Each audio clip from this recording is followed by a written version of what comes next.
Hoy, karnuba, magmamanok, magrarabit, at mga nag-aalaga ng hayop. Nanay, tatay, lolo, lola, mga kaibigan, kapatid at mga interesado sa pagkahayupan. Tara na po at sama-sama nating pasyalan ang aming munting farm. Maaraw kaya. Pahinga muna tayo. Hindi naman ulan ng kalaban natin ngayon. Sobrang init. Nagmukhang mistisyo tuloy tayo.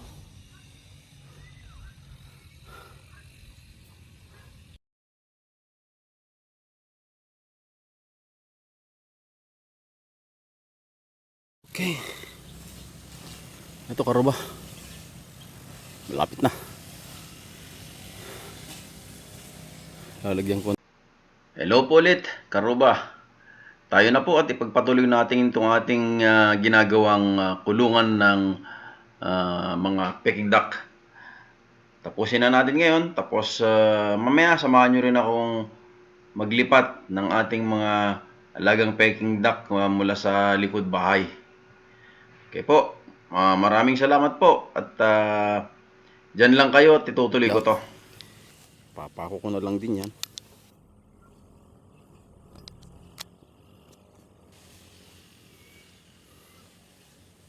So, hopefully today matatapos na natin to. Okay. So, bukas maglilipat na tayo. Hoy, karnuba, magmamanok, magrarabit, at mga nag-aalaga ng hayop. Nanay, tatay, lolo, lola, mga kaibigan, kapatid at mga interesado sa pagkahayupan. Tara na po at sama-sama nating pasyalan ang aming munting farm. Namnama ika di kamtu maawanan, di pagyak sumagmamano abulan. Manok natin. So, tinabi ko lang doon kasi alam ko magagamit pa rin to yung mga kawayan. So, ito, magagamit na natin yun. Tapos ito, yung mga pinagtabasan ng pinaputol kong Gemelina noon pa. Yun, magagamit din natin. So, tuloy natin. Pero ba, yung gagawin natin. Akala nyo, hindi marunong gumamit ng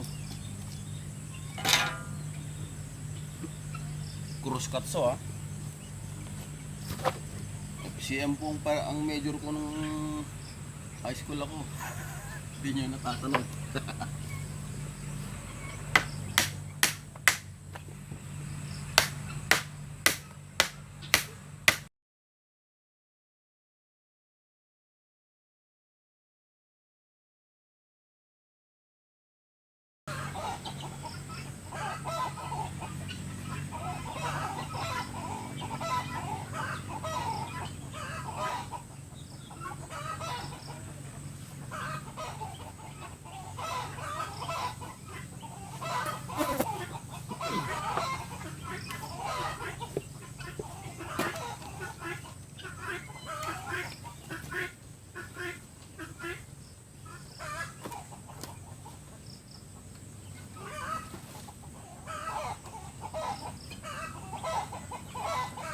Nukanya kabyang ay kasmanla ay ayam, dagiti aramid jay katal talunan, ayawan dukot ken pakariribukan, tibagi pumigsa sumalun at pay, tibagi pumigsa sumalun at pay.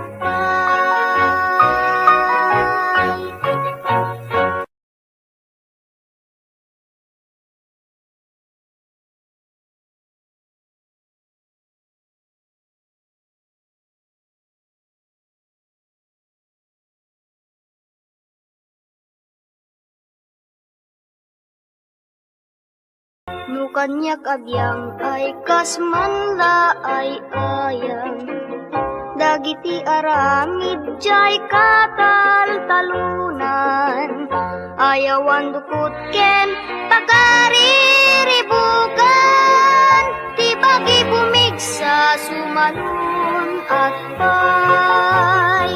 May saak nga anak ni Manalon, naigugurak trabaho taltalon.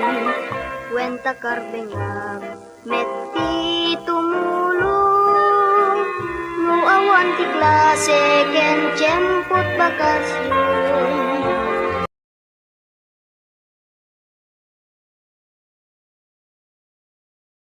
No kanya kabyang ay kasmanla ay ayam, dagiti aramid jay katal-talunan, ayawan dukot ken pagariribugan, ti bagi bumigsa sumalun at pay, ti bagi bumigsa sumalun at pay.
Lalagyan natin ng ganito karuba para hindi mag-crack pag pinakuan natin.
pala karuba, tips sa paggamit ng crosscut saw.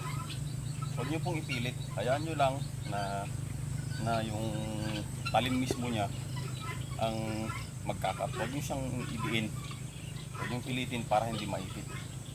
Pag naipit, mas mahihirapan kayo. So, ganito lang. Push nyo lang siya. Kung matalas naman yung crosscut nyo, pusa siyang bababa. No? Lalo pag kawayan.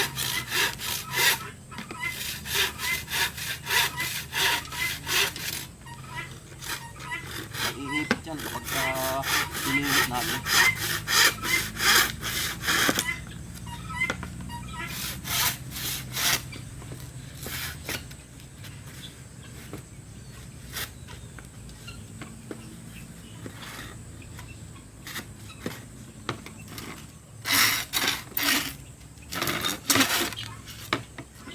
At syempre Karuba, para mapabilis, bilisan na natin.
nakakakuha niya. Kasi, kumbaga ito, kahit nabibig ito, tinis yung kakapit, yung kawayan. So, kaya naghiwalay yan. Tuloy natin kung naghiwalay yung kiyo mo. Kirahin natin ang kakapit. Sakto. So, dito ito, nakakawasi. Dali sa sako. Pagka, tulad yung kawayan, magkaroon yung paro. Nakahiwalay yung yakam.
Yan, ano ba?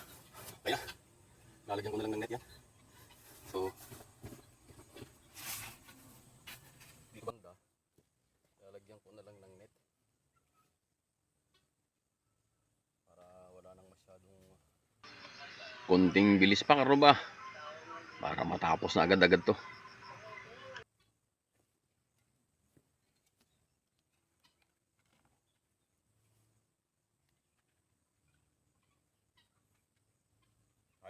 Kahit po scrap yung yan natin, kailangan pa natin kasi hindi ko pa naman gagawin tapos nakasama kailangan natin scrap.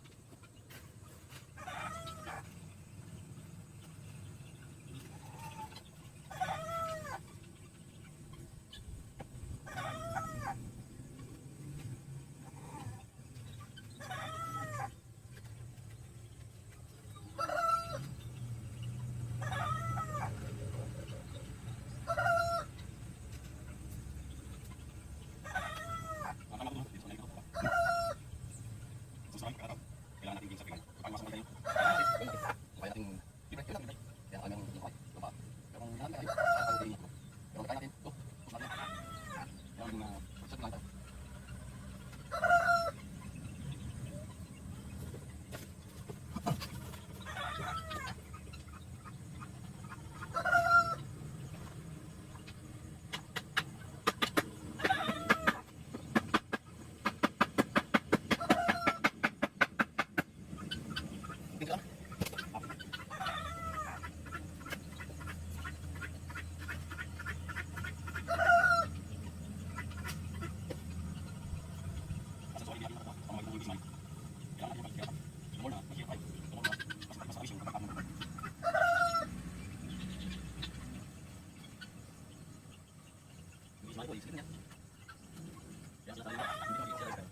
Lalagyan natin isaw. Kung saan ito. Yun yung susunod ko natin. So, sa kamera. Kasi, di ba na? Lalagyan natin yung lutuin doon. Lalagyan yung dito na sipag. Yung makay.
Mga tama, ito. Yung mga tinanim natin malunggay, yung kasagsagan ng ulan. Nagsisimula na silang magkadahon. Diba? Yan, hanggang doon. Ba't doon? Diba? Ilang linggo na lang yan. O pwede na nating magkuha ng ulam. Lalo na kung malaki. Oh.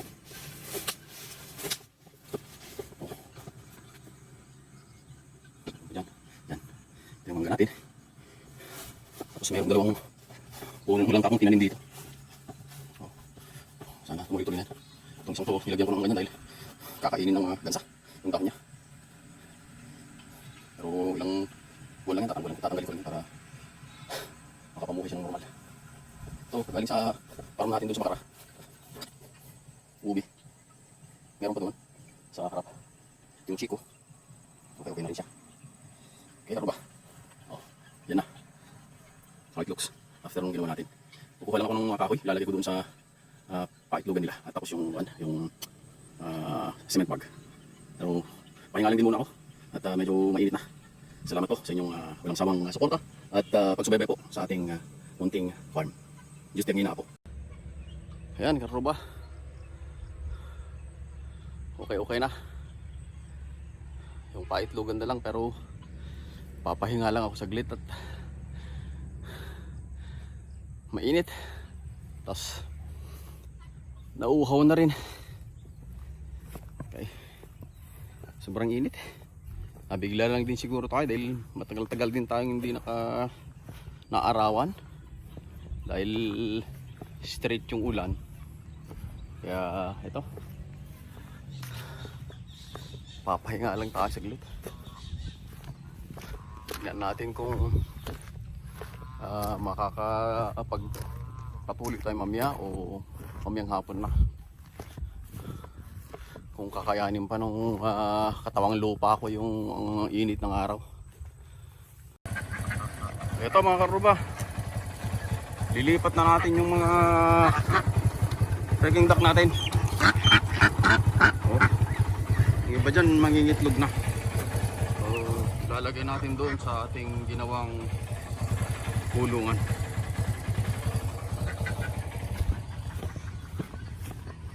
So ilalagay natin dito. Tapos lalagyan ko ng pansamantalang pagsisilungan.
Hindi sanay sa tao.